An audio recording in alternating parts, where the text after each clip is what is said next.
হে everyone, তোমরা সবাই কেমন আছো? আই হোপ তোমরা সবাই ভালো আছো। আমিও মোটামুটি আছি। এদিকে ব্যাকগ্রাউন্ড দেখে বুঝতেই পারছো আমি কিন্তু এখন বাড়িতে নেই।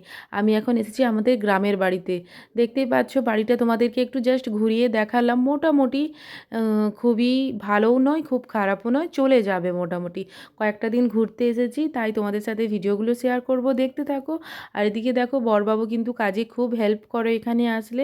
একা একা আমার পক্ষে করাটা সম্ভব নয়, তো ও এসে কিন্তু রুমটা আগে পরিষ্কার করে নিচ্ছে, একদম গ্রামের ভেতরে। আর আমি এসে কিন্তু শাড়ি পরে নিয়েছি। গ্রাম মানেই বুঝতে পারছো, শাড়ি তো পরতেই হবে। এইদিকে আমি চলে এসেছিলাম আমাদের বিয়ে বাড়িতে, মানে আমার খুড়শ্বশুরের ছেলের বিয়ে ছিল, তো সবাই কিন্তু তত্ত্ব নিয়ে চলে যাচ্ছে। আর এদিকে কিন্তু আমার জেঠি শাশুড়ি, কাকি শাশুড়িরা সবাই দাঁড়িয়ে আছে, আর আমি একটু ভিডিও বানাচ্ছিলাম, দেখে খুব হাসছিল। আর এদিকে কিন্তু আমিও রেডি হয়ে গেছি। আমাদের বিয়ে বাড়িটা ছিল হলদিয়াতে, তো বাসে করে যেতে হবে, তাই রেডি হয়ে গেছি। কেমন লাগছে জানি।